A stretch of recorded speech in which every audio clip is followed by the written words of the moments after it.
ইনশাআল্লাহ। আল্লাহ রাব্বুল আলামিন মুসা আলাইহিস সালামকে যেই জায়গা পার করে দিয়েছেন এবং ফিরাউনকে ডুবিয়ে মেরেছেন, ওটা নীল নদ নয়, ওটা হলো বাহরে আহমার, লোহিত সাগর। সবাই বলেন কি? এবার বলেন তো, নীল নদ নাকি লোহিত সাগর? কোরআনের আয়াত বলতেছি, দাঁড়ান একটু সমস্যা নেই। আল্লাহ সুবহানাহু ওয়া তাআলা মুসা আলাইহিস সালামকে বলেন, ও মুসা, তুমি তোমার সঙ্গী সাথীদের নিয়ে চলে যাও। আলহামদুলিল্লাহি রাব্বিল আলামিন ওয়াসসালাতু ওয়াসসালামু আলা সাইয়্যিদিল মুরসালিন ওয়া আলা আলিহি ওয়া সাহবিহি আজমাইন। أما بعد فقد قال الله تعالى في كلامه المجيد وفي فرقانه الحميد।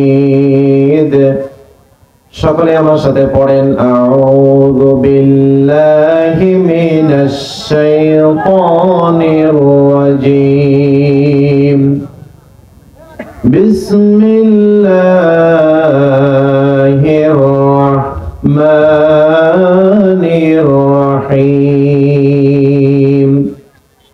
ইন্নাল্লাহা ওয়া মালাইকাতাহু ইউসাল্লুনা আলান নবী ইয়া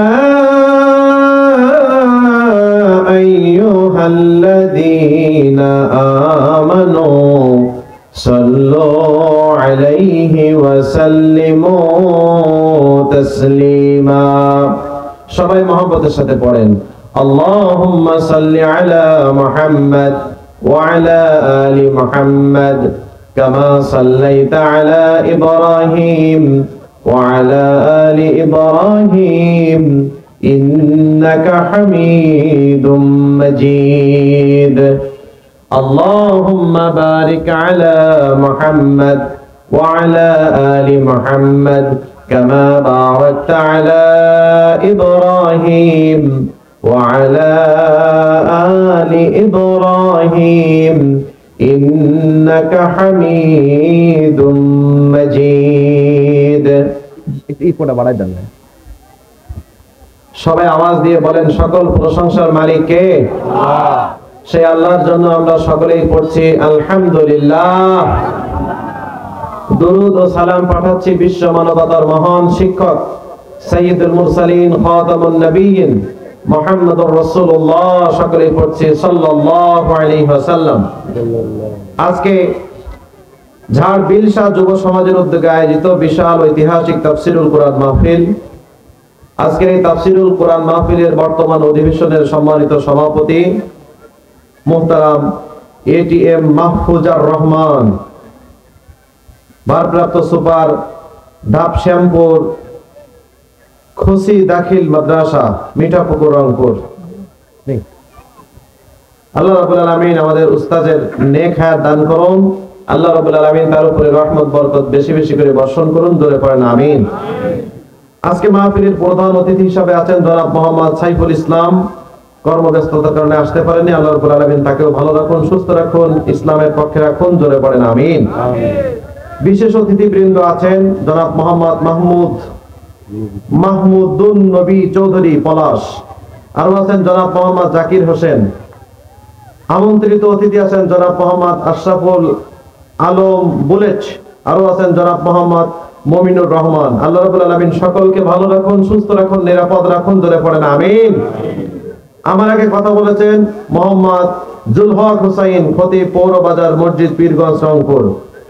আল্লাহ রাব্বুল আলামিন আমাদের সকলকে ভালো রাখুন, নিরাপদ রাখুন। সকলে আরো একবার পড়েন আল্লাহুম্মা আমিন। সম্মানিত সুধী, আপনারা যারা দূর দূরান্ত থেকে এসেছেন, পর্দার আড়ালে যে সকল মা এবং বোনেরা এসেছেন, আল্লাহ সকলের উপরে দয়া মায়া রহমত বেশি বেশি করে নাজিল করুন। সকলে পড়েন আমিন। সম্মানিত সুধী, আমরা এমন একটা কোরআনের বাগানে আসতে পেরে খুশি নাকি অখুশি? যারা বলেন সবাই খুশি ইনশাআল্লাহ। আমাদের হাতে বেশি সময় নাই, অল্প সময়ের মধ্যে আমাদের গুরুত্বপূর্ণ কথা বলতে হবে, ঠিক না ঠিক? আমরা কোনো ভূমিকায় যাব না, আমরা সরাসরি কোরআন হাদিস থেকে আলোচনা করব ইনশাআল্লাহ। রাজি আছেন সবাই? আমরা বিশ্বাস করি যদি কোনো ব্যক্তি তার ব্যক্তি জীবনে শান্তি পেতে চায় তাহলে তাকে কোরআনের কাছে ফেরত যেতে হবে। যদি কোনো ব্যক্তি তার সমাজ জীবনে শান্তি পেতে চায় কোরআনের কাছে যেতে হবে। যদি কোনো ব্যক্তি তার পরিবারে শান্তি আনতে চায় কোরআনের কাছে যেতে হবে। যদি কোনো ব্যক্তি রাষ্ট্রে শান্তি আনতে চায় তাহলে কোরআনের হুকুম মোতাবেকই তার রাষ্ট্র পরিচালনা করতে হবে। যারা বলেন ঠিক না ঠিক? সুতরাং এই কোরআন থেকে আলোচনা হলে কারোর খারাপ লাগবে না তো ইনশাআল্লাহ? কারা কারা শুনতে চান দুইটা হাত আল্লাহকে দেখান। লিল্লাহে তাকবীর, আর জোরে লিল্লাহে তাকবীর। আল কোরআনের আলো, কোরআন আছে যেখানে সব সমস্যার সমাধান। নারায়ে তাকবীর। আপনারা এখন মনে হচ্ছে আপনারা আছেন। সম্মানিত সুধী, তাহলে এমন একটা অনুষ্ঠানে আসতে পেরে আমরা সবাই খুশি ইনশাআল্লাহ। আমাদের সব প্রশংসা হবে একমাত্র কার জন্য? আরো জোরে বলেন। আল্লাহ বলেন, শোনো, আমি তোমাকে যতটুকু দিয়েছি তুমি আমার উপরে খুশি থাকবা, তোমার আরো বাড়াই দেব। তুমি অখুশি হয়ে যাওয়া, তোমার কাছ থেকে আমি আল্লাহ যতটুকু দিয়েছি তার থেকেও আবার নিয়ে নেব। তাহলে আল্লাহর প্রশংসা করলে আল্লাহর লাভ নাকি আমাদের লাভ? যারা বলেন, কারণ আপনি আমি যদি আল্লাহর প্রশংসা মোটেও না করি তাহলে আল্লাহর প্রশংসা করার মাখলুকাতের কোনো অভাব নেই। আপনারা তো এই মাঠের মধ্যে কাজ করেন, ফাঁকা মাঠে আজকে মাহফিল রাস্তার পাশেই, দেখবেন মাঠের মধ্যে ডানা ঝাপটিয়ে ঝাপটিয়ে ঝাপটিয়ে ঝাপটিয়ে ঝাঁকে ঝাঁকে পাখিগুলো মাথার উপর দিয়ে উড়ে যায়, আর কিচির মিচির আওয়াজ আছে না নাই? আল্লাহ রাব্বুল আলামিন বলেন, শোনো, ওরা অনর্থক কিচির মিচির আওয়াজ করে না, ওরা তাদের নিজ নিজ জবান দিয়ে আমি আল্লাহর তাসবিহ আর প্রশংসা করে। والطير صافات كل قد علم صلاته وتسبيحه। আল্লাহু আকবার বলেন। ওই যে পাখিগুলো ডানা ঝাপটিয়ে ঝাপটিয়ে ঝাঁকে ঝাঁকে চলে যায়, অনর্থক কথা বলে না, তারা তাদের জবান দিয়ে আল্লাহর তাসবিহ করে। আবার আল্লাহর যে আরশ, এই আরশটা বহন করতেছে মাত্র 8 জন ফেরেশতা। কতজন? ওয়া ইয়াহমিলুল আরশা রাব্বিকা ফাওকাহুম ইয়াওমাইযিন সামানিয়া। আল্লাহ রাব্বুল আলামিনের আরশ বহন করতেছে মাত্র 8 জন ফেরেশতা। অল্প হয়ে গেছে নাকি? একটু বেশি হলে ভালো হতো নাকি? হ্যাঁ, 8 জন ফেরেশতা, তাদের এত শক্তি এত শক্তি। এই যে টিস্যু বক্স, এই টিস্যু বক্সটা আমি হাতের উপরে উঠাই রাখছি, আমার কি খুব কষ্ট হয়েছে? যেটা বলেন না, ওই ফেরেশতাদের এত শক্তি আল্লাহ দিয়েছেন, পুরো পৃথিবীটাকে তারা এইভাবে উঁচু করে ধরে রাখতে পারে। এখন ঠিক আছে নাকি? হ্যাঁ, আল্লাহু আকবার বলেন, আল্লাহু আকবার বলেন। আল্লাহ বলেন, এই আরশের চতুর্পাশে ফেরেশতারা ঘুরছে আর আল্লাহ সুবহানাহু ওয়া তাআলার প্রশংসা আর তাসবিহ করছে। কারণ সব নিয়ামতের মালিক যিনি, তিনি কে? আজকে আমাদের আলোচনা হবে আল্লাহ যে নিয়ামত দিয়েছেন, নিয়ামত খাবো তার আর গুণগান গাবো তার, এই বিষয়ে ইনশাআল্লাহ। নিয়ামত কার? ইবাদত হবে কার? আজকে আলোচনা হলো নিয়ামত যার, ইবাদত তার, আর কারণ না, ইনশাআল্লাহ। সম্মানিত সুধী, তো এই ফেরেশতাগুলো আরশের চতুর্পাশে কি করতেছে? ঘুরতেছে, আর তারা তাদের নিজ নিজ জবান দিয়ে কার প্রশংসা করছে? وَتَرَى الْمَلَائِكَةَ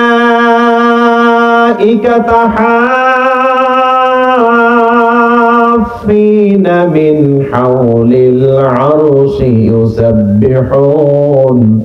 يُسَبِّحُونَ بِحَمْدِ رَبِّهِمْ وَقُضِيَ بَيْنَهُمْ بِالْحَقِّ وقيل الحمد لله رب العالمين। আল্লাহ বলেন, আরশের চতুর্পাশে ফেরেশতাগুলো ঘুরছে। ফেরেশতারা অর্ডার মানে কার? তাদের খাওয়া আছে, ঘুম আছে, একমাত্র আল্লাহর ইবাদত, আল্লাহর অর্ডার মানাই হলো তাদের একমাত্র কাজ। আল্লাহ বলেন, ওই ফেরেশতাগুলো আরশের চতুর্পাশে ঘুরতেছে আর তাদের নিজ নিজ জবান দিয়ে আমি আল্লাহর প্রশংসা করছি। ওয়াকিল আলহামদুলিল্লাহি রাব্বিল আলামিন। প্রশংসা করছে কার? তাহলে আপনি আমি নিয়ামত ভোগ করি কার?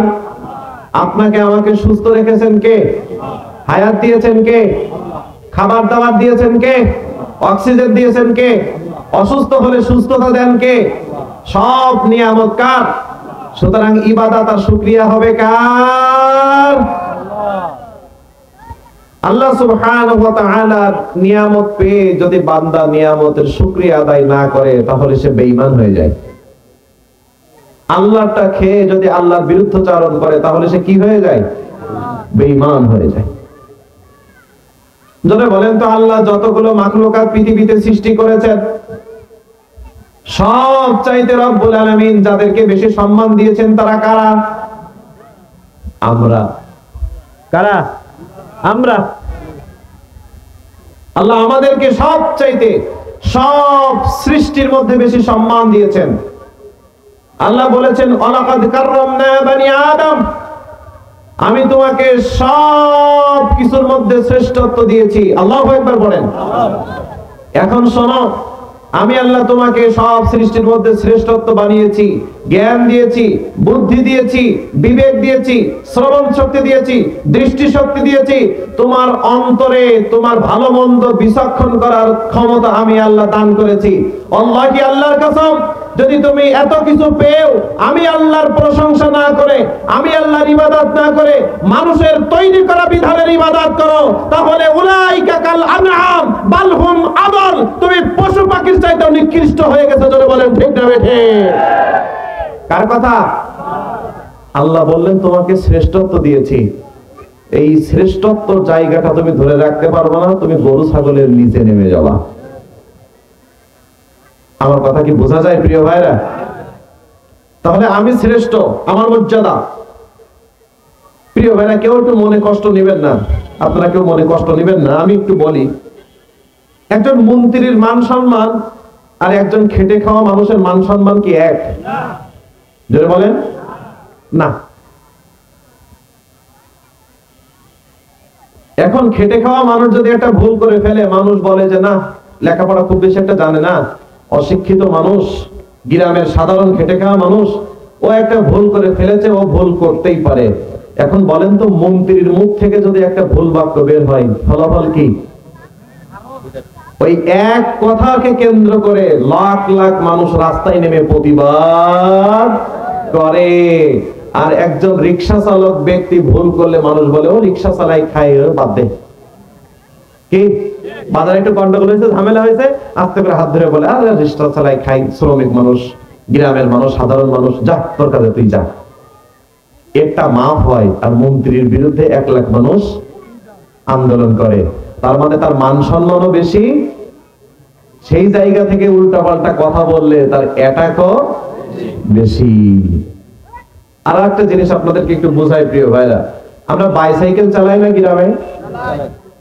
একটু বলেন তো, বাইসাইকেল চালাতে চালাতে যদি রাস্তা থেকে একটু স্লিপ করে পড়ে যায় তাহলে মারা যাওয়ার সম্ভাবনা তো খুবই কম, ঠিক না? হয়তো একটু হাত কেটে যেতে পারে, একটু পায়ে ব্যথা লাগতে পারে, কিংবা একটু মনে করেন শরীরের বিভিন্ন অঙ্গ প্রত্যঙ্গ একটু ব্যথা লাগতে পারে, কিন্তু মানুষ সাধারণত মারা যায় না।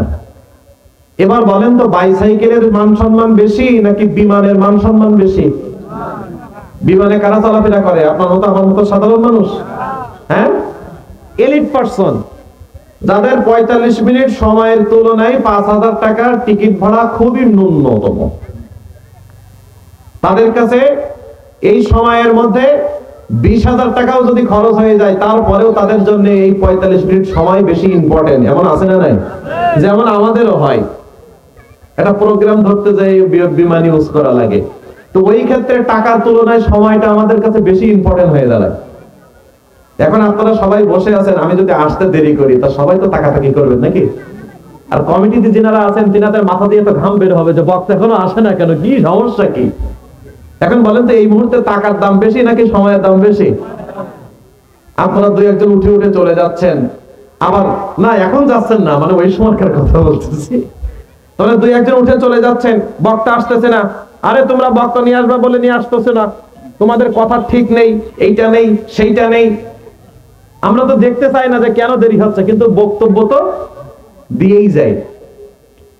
এখন প্রিয় ভাইরা বলেন তো, ওই বিমানে যারা চলে তারা সাধারণত এলিট পারসন, ঠিক না?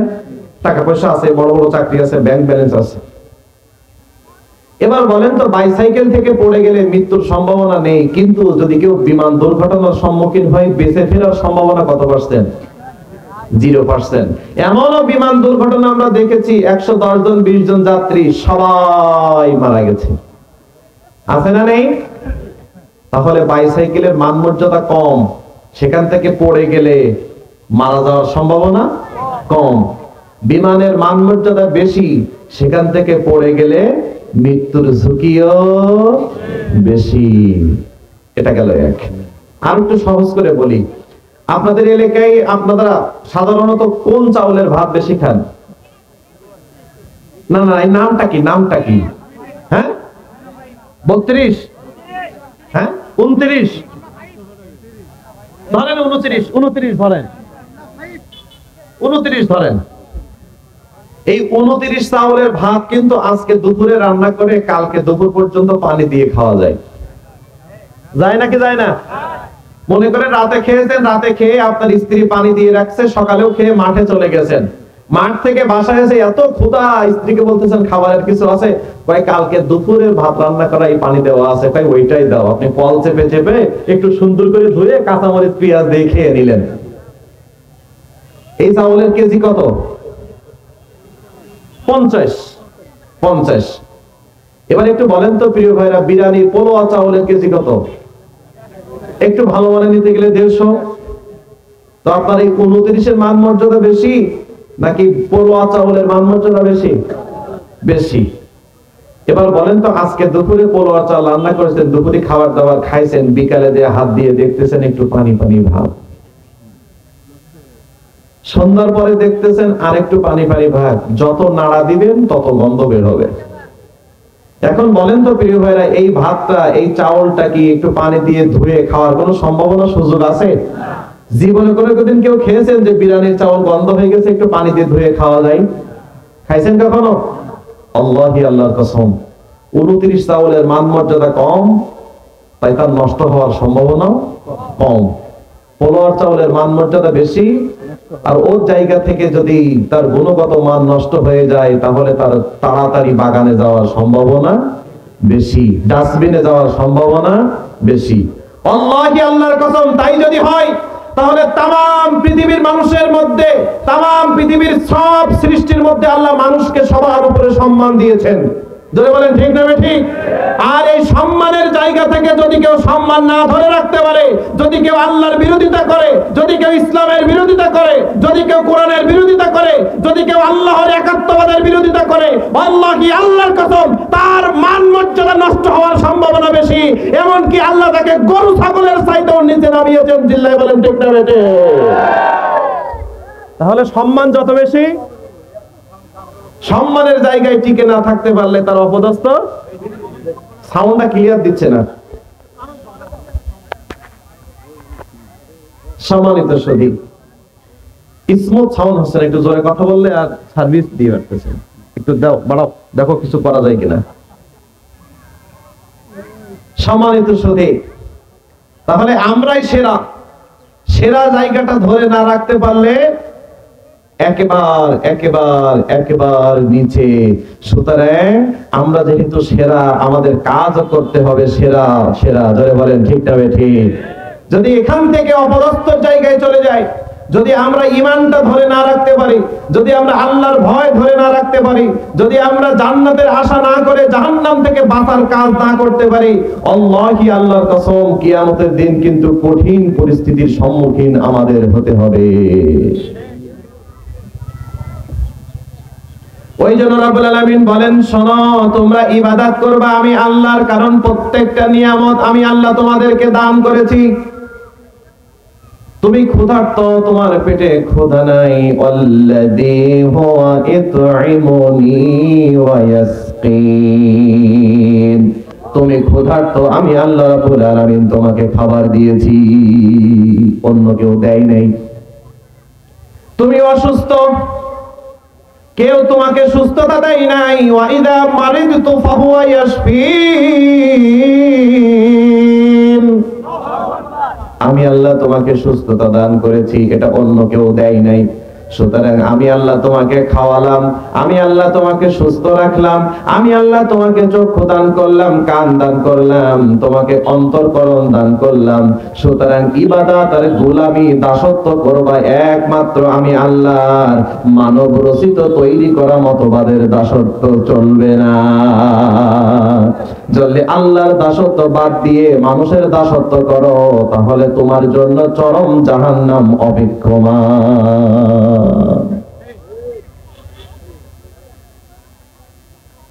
সকালে উঠেই আমরা কার নিয়ামত ভোগ করি? রাতের বেলা ঘুমিয়ে আছেন, এই ঘুমটাও কার নিয়ামত? জোরে বলেন কার? আল্লাহি, আল্লাহর কসম, এমন অনেক ব্যক্তি আছে যাদেরকে আমরা চিনি, যাদের সাথে আমাদের চেনা পরিচয় আছে। এমন অনেক ব্যক্তি আছে আলিশান বাড়িতে থাকে, রাতের বেলা ঔষধ খায়, এসি চলে, সব কিছু হয়, এরপরেও রাতের বেলা ঘুমটা আসে না। এমন ব্যক্তি আছে না নেই? এই ঘুমটা যেদিনই দিলেন, এই নিয়ামতটাও কার? আর জোরে বলেন।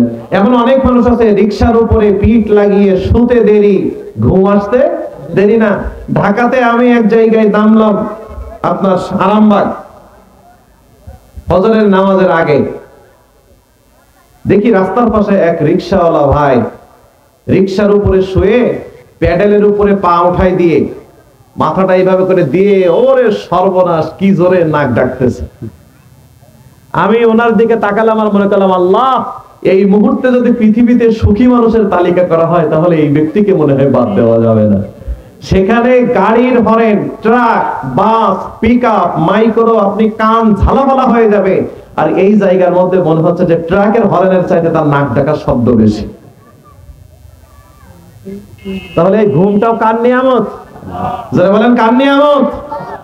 এমন অনেক ব্যক্তি আছে না যাদের ঘুম নাই, প্রত্যেকদিন রাত্রে ঘুমের বড়ে খাইতে হয়, তারপরেও ঘুম নেই। তাহলে যিনি আপনাকে সুন্দর ঘুম দিয়ে সুস্থ করলেন, সকালে উঠে তার কাছে সিজদা দেওয়া দরকার আছে না নাই? দেই। তার মানে আপনি নিয়ামত ভোগ করলেন, আল্লাহর গুণগান গাইলেন না, আপনি বেঈমান, আমি বেঈমান। আমার কথা কষ্ট পাচ্ছেন কাকা? আপনি ক্ষুধার্ত, আল্লাহ আপনাকে খাবার দিয়েছেন, আপনি আল্লাহর দিকে ফিরে আসলেন না, আপনি নাফরমান। আপনি অসুস্থ, অসুস্থ হয়ে গেলে দেখবেন মানুষ আল্লাহকে কি পরিমাণ ডাকে। একটু মাথা যন্ত্রণা, একটু বুকের ব্যথা, একটু পেটের ব্যথা, একটু জ্বর, আল্লাহ বাঁচাও, আল্লাহ বাঁচাও, আল্লাহ বাঁচাও, আল্লাহ তুমি ছাড়া আর কেউ নেই। ওই ব্যক্তি যখন সুস্থ হয়ে গেছে, তখন আল্লাহর নামটা ওর মনের ভুলেও মনে পড়ে না। এমন নাফরমান বেঈমান ব্যক্তি আছে না?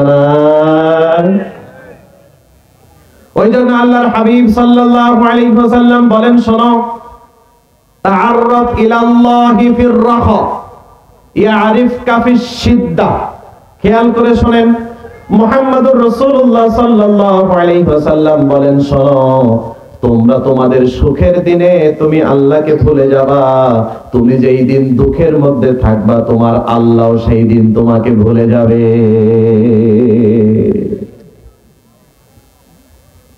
তুমি যদি তোমার সুখের দিনে তোমার আল্লাহকে না ভুলো, তাহলে তুমি দুঃখের দিনে পড়লে তোমার আল্লাহ তোমাকে ভুলবে না, ঠিক না বেঠিক? যেমন বলে নাই হযরত ইব্রাহিম আলাইহিস সালাতু ওয়াস সালামকে, কে কোন জায়গায়? নমরুদের আগুনের মধ্যে। আল্লাহু আকবার। ইব্রাহিম আলাইহিস সালাতু ওয়াস সালাম আল্লাহকে ভুলে নাই, আল্লাহ ইব্রাহিম আলাইহিস সালাম তার খলিলকে ভুলে নাই। আগুনকে বলেছেন, নারু ইয়া কুল নারু কুল ইয়া কুলনা ইয়া নারু কুনি বারদাও ওয়া সালামান আলা ইব্রাহিম। ও আগুন, সালামান সালামান আলা ইব্রাহিম। ও আগুন, তোমার কাজ হলো জ্বালিয়ে পুড়িয়ে দেওয়া, কিন্তু আমার খলিল তোমার মধ্যে আসতেছে, নমরুদ তাকে ফেলছে। তোমার কাজ যে জ্বালানো, এটা আমি আল্লাহ জানি। আমি আল্লাহ তোমাকে এই অর্ডার দিয়েছি, এই ক্ষমতা দিয়েছি, কিন্তু আমি তোমাকে বলে দিলাম, আমার খলিল তোমার মধ্যে আসতেছে, তুমি শান্তিদায়ক হয়ে যাও। এই জন্য আগুনের মধ্যে ফেলানোর পরে হাতের রশিগুলো খেয়ে ফেলে, কিন্তু একটা পশমকে পুড়িয়ে দেয় না। এই নিয়ামত কার? কেন? ইব্রাহিম আলাইহিস সালাতু ওয়াস সালাম সে সুখের দিনে আল্লাহকে ভুলে নাই, তাই ইব্রাহিম আলাইহিস সালাম যখন আজকে বিপদের মুখে আল্লাহ তাকে ভুলে নাই।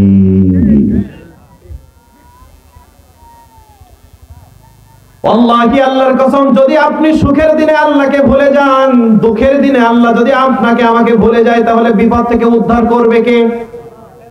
অসুস্থ হয়েছেন, সুস্থতা দিবেন কে?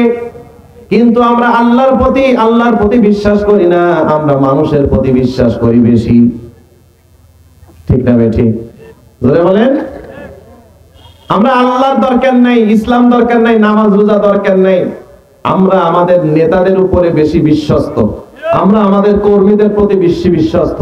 আমরা মনে করি বিপদে পড়লে আমার নেতা একটা ফোন করে দেবে আর আমি সব পার হয়ে যাব। জোরে বলেন আছে না নেই? আর জোরে বলেন আছে না নেই? আরে আমি অপরাধ করব, আমি অমুক দল করি, নেতার সাথে ঘুরে ঘুরে জীবন পার করেছি, শুধু একটু নেতাকে বলবো, নেতা অমুক জায়গায় চাঁদাবাজি করতে যে ধরা পড়েছে একটু বলে দেন, নেতা একটা ফোন দেয়, 7 খুন মাপ। তাই তার আল্লাহর উপরে ভরসা নেই, নেতার উপরে ভরসা চলে গেছে। রাগ করবেন না প্রিয় ভাইরা, বাস্তব কথা বলতেছে। যারা বলেন আছে না নাই? এমন অনেক ব্যক্তি আছে না নাই, দলের নাম ভাঙিয়ে চাঁদাবাজি করে, আছে না নাই? আল্লাহি আল্লাহর কসম, কোন দলের লিডার কি বলে দেয় তুই চাঁদাবাজি কর, তুই মানুষের ঘর বাড়ি ভাঙ, তুই অমুকের খুন করে আয়? সম্মানিত সুধী, এখন এই সকল ব্যক্তি অপরাধ করে পার হয়ে যায় কেন? একটা হ্যালো করে দিলেই তো হয়ে যায়, তাই তার আল্লাহর প্রতি আর ভরসা আসে না। কিন্তু ঈমানদার যারা, তারা তো আর মানুষের গায়ে জোর করে থাপ্পড় মারে না, ওরা ভরসা করে কার উপরে? যদি বলেন কার উপরে? ঈমানদার ভরসা করে আমার নামে মামলা হলে আল্লাহ ভরসা, আমার নামে হামলা হলে আল্লাহ ভরসা, আমাকে হত্যার হুমকি দিলে আল্লাহ ভরসা। আল্লাহি আল্লাহর কসম, যার ঈমান যত বেশি, আল্লাহর উপরে তার ভরসা আর আস্থা তত বেশি। ঈমানদার ছাড়া আল্লাহর উপর ভরসা করতে পারে না। আর যাদের ঈমান নেই, তারা শুধু মানুষের উপর ভরসা করে। আল্লাহ সুবহানাহু ওয়া তাআলা একটা পর্যায়ে তাদেরকে মানুষের কাছে ছেড়ে দেয়, যাও তুমি মানুষের উপর ভরসা করেছো, এখন মানুষকে তোমার বিপদ থেকে উদ্ধার করতে বলো। এখন বলেন তো প্রিয় ভাইরা, আমাদের বিপদ আপদ বালা মুসিবত যখনই যেটা হবে, আমাদের ভরসা হবে কার উপরে? যেমন ভরসা করেছিলেন হযরত মূসা আলাইহিস সালাতু ওয়াস সালাম। কোন জায়গায়? সামনে কি নীলনদ? কারা কারা নীলনদ বললেন? হাত জাগান। আরে সাহস করে হাত জাগান। নীলনদ বললেন কারা কারা? হাত নামান। আল্লাহ মূসা আলাইহিস সালামকে কি নীলনদ পার করেছিলেন? হ্যাঁ? আর কার কোনো বক্তব্য আছে? কেউ বলেন, একজন সঠিকটা বলেন তো। হ্যাঁ হ্যাঁ, জি জি জি, শুকরিয়া। আপনারা যারা নীলনদ বলেছেন, আপনাদের একজনেরটাও হয়নি, সব ভুল। আমার ভাই বলছে লোহিত সাগর। জি, এটাই ঠিক। আল্লাহ সুবহানাহু ওয়া তাআলা মূসা আলাইহিস সালামকে যেই সমুদ্র পার করেছিলেন, ওটা হলো বাহরে আহমার, লোহিত সাগর, নীলনদ নয়। সারা জীবন জানি কি? হ্যাঁ, কথা বলেন প্রিয় ভাইরা, সারা জীবন কি জানি? নীলনদ। এটা মুখে মুখে শুনে আসতেছি। আল্লাহি আল্লাহর কসম, আজকে থেকে আর ভুলবেন ইনশাআল্লাহ। আল্লাহ রাব্বুল আলামিন মূসা আলাইহিস সালামকে যেই জায়গা পার করে দিয়েছেন এবং ফিরাউনকে ডুবিয়ে মেরেছেন, ওটা নীলনদ নয়, ওটা হলো বাহরে আহমার, লোহিত সাগর। সবাই বলেন কি? এবার বলেন তো, নীলনদ নাকি লোহিত সাগর? কোরআনের আয়াত বলতেছি, দাঁড়ান একটু, সমস্যা নেই। আল্লাহ সুবহানাহু ওয়া তাআলা মূসা আলাইহিস সালামকে বলেন, ও মূসা, তুমি তোমার সঙ্গী সাথীদের নিয়ে চলে যাও। এই খবর ফিরাউনের কাছে চলে গেছে। ফিরাউন তো তার মাথায় আর কাজ করে না, কি মূসা চলে যায়, ওকে ধরো আর মারো, ধরতে হবে, মারতে হবে। ওই বাহিনীর নেতৃত্ব দিচ্ছেন ফিরাউন নিজেই। সামনে পথ চলতেছে, আল্লাহু আকবার বলেন। পথ চলতে চলতে সামনে বিশাল বড় নীলনদ। কথা বলেন ভাই, কি? আলহামদুলিল্লাহ। সামনে বিশাল বড় সাগর, লোহিত সাগর, আর পিছনে কার বাহিনী? যারা বলেন কার বাহিনী? ফিরাউনের বাহিনী পিছনে, সামনে সাগর, যাব কই? মূসা আলাইহিস সালামের সঙ্গী সাথীরা বলতেছে, ও মূসা, ইন্না লামুদরাকুন, আমরা তো আটকা পড়ে গেলাম, ঈমান এনেই তো বিপদে পড়লাম, এখন তো আমাদের মৃত্যু ছাড়া কিছুই নেই। সামনে সাগর, পিছনে জালেম। ফিরাউনের কথা হলো ধরতে পারলে মৃত্যুদণ্ড, কোনো আপিল করার সুযোগ নেই। মুসা আলাইহিস সালাম ওই মুহূর্তে বললেন, কাল্লা, কখনো নয়, হতেই পারে না, অসম্ভব। ইন্না মাইয়া রাব্বি সায়াহদিন, নিশ্চয় আমার রব আমাদের সাথে আছেন আর তিনি আমাদেরকে পথ দেখাবেন। চিল্লায় পড়েন আল্লাহু আকবার। আপনি হইলে কি বলতেন? আগে থেকে বলতেন, নেতা আমি আত্মসমর্পণ করলাম, আমি জীবনে কোনোদিন আর আল্লাহর পক্ষে দাঁড়াবো না, রাসূলের পক্ষে দাঁড়াবো না, ইসলামের পক্ষে দাঁড়াবো না। ওই জন্য একটা জেল, একটা মামলার ভয় দেখালেই নামাজি মুসা